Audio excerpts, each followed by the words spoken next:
అలసంతల Palnadu district అండి మాది. ఇది సంగతి. ప్రతి ఒక్కళ్ళు వచ్చి మా దుకాణం సరుకులు తీసుకుపోతారు. వేరే అతను ఫోన్ చేసి మీకు అమౌంట్ ఇస్తాము, పైసాకి ఎంత, 2 పేదలకి ఎంత, 5 పేదలకి ఎంత ఇస్తామని చెప్పి మోసపోకండి మీరు ఎవరైనా కానీ.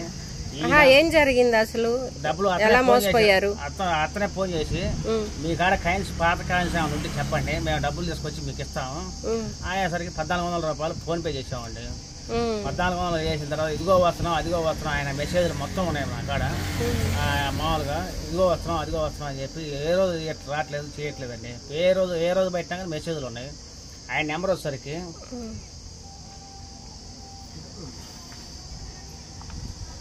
ఆయన నెంబర్ వచ్చేసరికి 7075822170.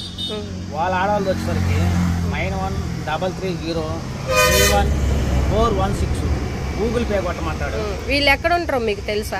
ఒకరిసేపు ఇచ్చాపురం అని చెబుతాడు, ఒకరిసేపు రాజమండ్రి చెబుతాడు, రకరకాల చెబుతుంటాడండి. ఈ సంగతి. మీరు ఎవరు మోసపోవద్దు. రూపాయి బిల్ల, పాత కాయిన్స్ ప్రతి ఒక్కళ్ళు 850 కొట్టమంటారు, 950 కొట్టమంటారు. అసలు ఫస్ట్ వాళ్ళు ఏం మీకు చెప్పారు? మీ కాడ పాత కాయిన్స్ ఏమైనా ఉంటే చెప్పండి, మేము తీసుకుంటాము అని కాల్ వచ్చింది. మా కాడ అయ్యో ఉంటాయి కదా చిల్లర కొట్టు దుకాణంలో. ఆ దుకాణంలో ఉన్నాయి పెట్టాము. పెడితే మేము 6 లక్షలు ఇస్తాము, 5 లక్షలు ఇస్తాము. మేము 1400 రూపాయలు మోసపోయామండి. అది సంగతి. మీరు దయ ఉంచి ఎవరు మోసపోవద్దు. ప్రతి ఒక్కళ్ళు రూపాయి బిల్లైనా, ₹10 బిల్లైనా మీ ఎవరు మామూలుగా మీ కాడే ఉంచుకోండి. టీవీకి ఏది సెల్లో వచ్చేది ప్రతిదీ మీరు ఇన్వాల్వ్ చేయబాకండి. మోసపోవటం తప్పితే రెండోది ఏం లేదండి. ఇలా రకరకాలుగా మోసం చేస్తున్నారు. అది సంగతి.